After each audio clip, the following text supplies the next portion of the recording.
दर्शक महानुभावहरू नमस्कार। Live Nepali न्युजको news अपडेटमा यहाँहरूलाई हार्दिक स्वागत छ। यदि हाम्रो च्यानललाई अहिलेसम्म सब्स्क्राइब गरी जोडिनु भएको छैन भने कृपया सब्स्क्राइब गरी जोडिनुहोस् ताकि नयाँ अपडेटका साथ हामी तपाईहरुमाझ हरपल उपस्थित भइराख्नेछौँ। देशभरका विभिन्न महत्त्वपूर्ण समाचार अपडेट तपाईहरुमाझ केही मिनेटमै प्रस्तुत गर्दैछौँ। भिडियोलाई अन्तिमसम्म हेर्नुहोला। भारतीय प्रधानमन्त्री नरेन्द्र मोदीले रविलाई भेटेको कुरा के हो, यसबारेमा विशेष जानकारी आजको समाचारमा। राष्ट्रिय सुदूर पार्टीका सभापति रवि लामिछाने रिहाईको माग गर्दै यतिखेर राष्ट्रपाले उठायो चन्दा। यसबारेमा विशेष जानकारी। आखिर त्यो चन्दाले के काम गर्छ, हस्ताक्षर सङ्कलनले के काम गर्छ, बालन शाह तानसाई बन्दै काठमाडौँ महानगरमा खैला बिला। दर्शक महानुभाव आउनुहोस् अब पहिलो खबरतर्फ लागौँ। नेपाली काङ्ग्रेसका सभापति शेरबहादुर देउवाले सत्तारूढ दल नेपाली काङ्ग्रेस र नेकपा एमाले बीच असमाजदारी देखिनु सामान्य विषय भएको बताएका छन्। चितवन स्थित भरतपुर विमानस्थलमा सञ्चारकर्मीहरूसँग कुराकानी गर्दै देउवाले एमाले र काङ्ग्रेस दल नै फरक भएकाले विषयवस्तुमा असमझदारी गर्नु सामान्य भएको प्रतिक्रिया दिएका छन्। काङ्ग्रेस एमाले फरक दल भएकाले कहिले कहिले असमझदारी पनि देखिन्छ, यो स्वाभाविक हो, सामान्य हो। केही विषयमा असमझदारी भए पनि सरकार भने आपसी सहमति अनुसार नै अगाडि बढेको देउबाको भनाइ छ। सरकारले गर्ने निर्णयहरूमा दल फरक भए पनि पछि बुझाइ फरक हुनु सामान्य विषय भएको तर्क समेत गरेका छन् र नेपाली काङ्ग्रेसको महाधिवेशन समयमै हुने समेत उनले दाबी गरेका छन्। त्यसगरी त भने पार्टी सभापति रवि लामिछाने विरुद्ध प्रतिशोध राखिएको भन्दै राष्ट्रपाले चलाएको हस्ताक्षर अभियानप्रति काङ्ग्रेसका प्रचार विभाग प्रमुख मेन विश्वकर्माले प्रश्न उठाएका छन्। राष्ट्रपाले पार्टी स्थापना दिवसको अवसर पारेर सभापतिको पक्षमा हस्ताक्षर अभियान चलाइरहेको छ। त्यसबारे प्रश्न उठाउँदै उनले फेसबुकमा लेखेका छन्, अदालतमा विचाराधीन विषयमा संसदमा त प्रश्न गर्न नपाइने संवैधानिक व्यवस्था छ भने अदालतको निर्णय विरुद्ध सडकमा गरिएको प्रदर्शन र हस्ताक्षर अभियानले कस्तो न्याय प्रणाली स्थापित गर्ला? उनले के नेपाली जनताले खोजेको नयाँ शक्ति भनेको यस्तै नै हो भन्दै प्रश्न गरेका छन्।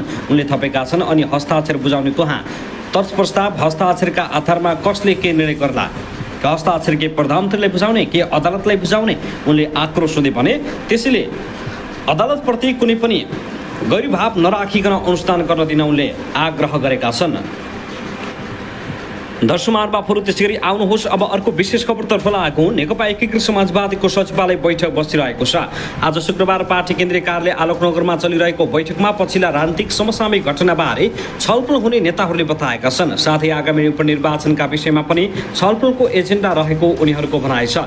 पतञ्जलि जग्गा प्रकरणमा पार्टी अध्यक्ष माधव कुमार नेपाल विरुद्ध भ्रष्टाचारको मुद्दा दायर भएपछि उनी 35 लाख रुपियाँ धरोटीमा तिरेर रिहा भएका छन्। अख्तियार दुरुपयोग अनुसन्धान आयोगले दायर गरेको मुद्दा विशेष अदालतमा विचार दिने अवस्थामा छ।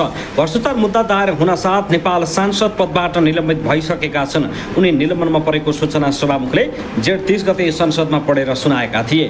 भ्रष्टाचार निवारण ऐनअनुसार भ्रष्टाचार मुद्दा दायर भएपछि कुनै पनि सार्वजनिक पदाधिकारी पदबाट निलम्बन हुन्छन्। तर नेपालले भने भ्रष्टाचार अभियोग लागेपछि पनि नियमित रूपमा नेकपा एकीकृत समाजवादीको अध्यक्षता गरिरहेका छन्। उक्त पार्टीले अरू कसैलाई कार्यवाहक पनि तोकेको छैन। मुद्दा चल्नुभन्दा अगाडि उनले वरिष्ठ उपाध्यक्ष राजेन्द्र पाण्डेलाई कार्यवाहक अध्यक्ष तोक्ने विषयमा केही निकटस्थ नेताहरूसँग छलफल समेत गरेको स्रोतले बताइएको छ। तर उनले भने अहिलेसम्म कसैलाई विश्वास गर्न नसकेका कारण पनि सभापति कार्यवाहक अध्यक्ष तोक्न नसकेको स्रोतले जनाएको छ।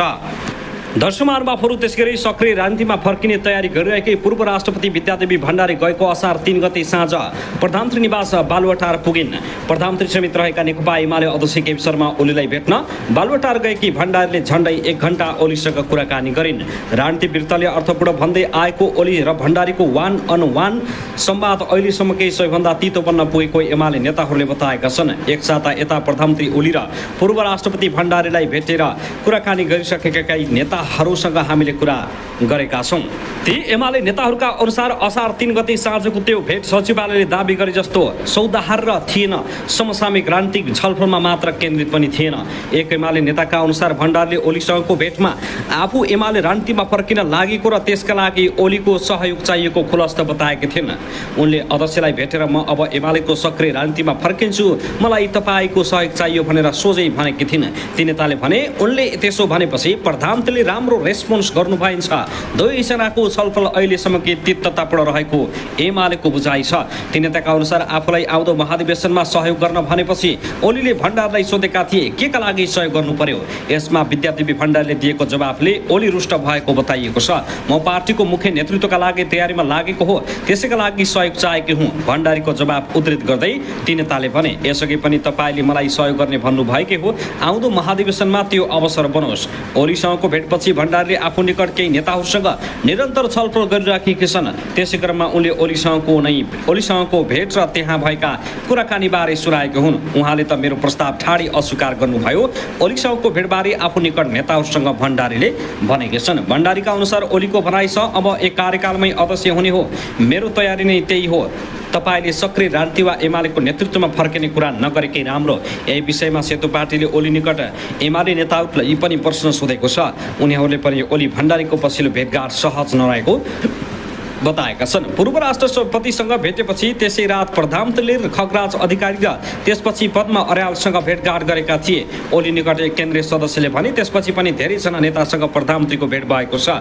ती मध्ये केहीसँग उनले भण्डारीसँगको भेटबारे समेत बताएका छन्। भण्डारीसँग निरन्तर छलफलमा रहेका एमालेका अर्का एक नेताका अनुसार अब ओलीले चाहँदा वा नचाहँदा पनि भण्डारीलाई एमालेमा फर्किन कसैले रोक्ने अवस्था छैन। उनी फर्किने अन्तिम तयारीमा लागेकी छन्।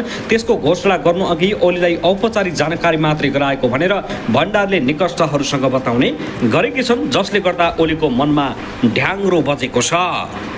दर्शकमार्फतहरू त्यसगरी आउनुहोस् अब अर्को खबरतर्फ लागेको। कहिलेकाहीँ बजार हल्लाले राजनीति भाष्यहरू नियन्त्रण गरिरहेको हुन्छ। त्यसका अनेक जीवित उदाहरण एउटा सशक्त उदाहरण हो प्रचण्ड, ओली र देउबा एकै हुन् भन्ने भाष्य, जसले मान्छेलाई भ्रमित मात्र गरिरहेको छैन, राजनीति भावी कार्यदिशा निरूपण गर्नमा समेत अवरोध पैदा गरिराखेको छ। यो यस्तो सङ्कटन हो, हेर्दा साधारण लागे पनि यसले परिवर्तनको साँचो संवाहक शक्ति पहिचान र क्रान्तिकारी ध्रुवीकरणमा जटिलता उत्पन्न गरेको छ। विचार गरौँ त के साँच्चै ती नेता उस्तै हुन् अथवा यी तीन नेताले नेतृत्व गरेका पार्टीहरू नेपाली काङ्ग्रेस, नेकपा एमाले र नेकपा माओवादी केन्द्रमा कुनै भिन्नता छैन? एउटै उत्तर छ, प्रचण्ड र बाँकी नेताबीच ठुलो फरक छ। यो स्पष्ट गर्नुपर्ने भएको छ कि ओली देउबा भन्नु र प्रचण्ड भन्नु एउटै कुरा होइन। यी विचार, चिन्तन, सोच, अवधारणा, एजेन्डा, इतिहास, नेतृत्व क्षमता र विशिष्टता सबै हिसाबले फरक पात्र र प्रवृत्तिका प्रतिनिधि नहुन्। कतिपय तत्कालीन कारणले उस्तै लागे पनि वा देखिए पनि यति तीन नेता मध्ये को बलियो र को कमजोर हुनेछ भन्ने कारणले देशको राजनीतिले कार्यदिशा र बाटो निर्धारण गर्दछ। यस्तो दावी गर्न सकिने थुप्रै आधारहरू देखिएका छन्।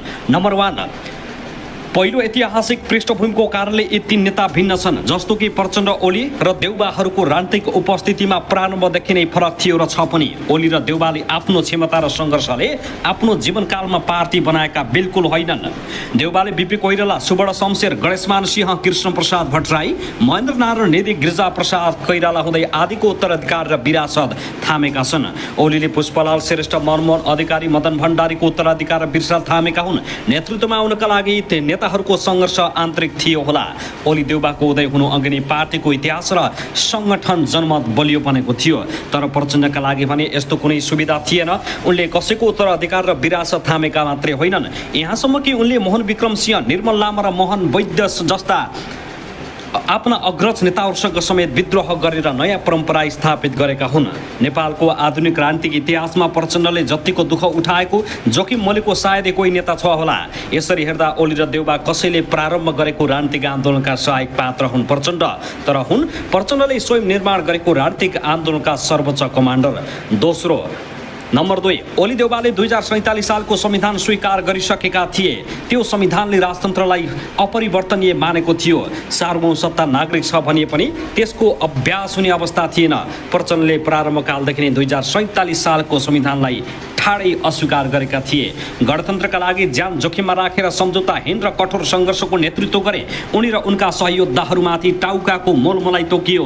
यसरी हेर्दा माओवादीसँगै लोकतान्त्रिक गणतन्त्रको सबैभन्दा दृढ संवाहक हो भन्दा फरक नपर्ला।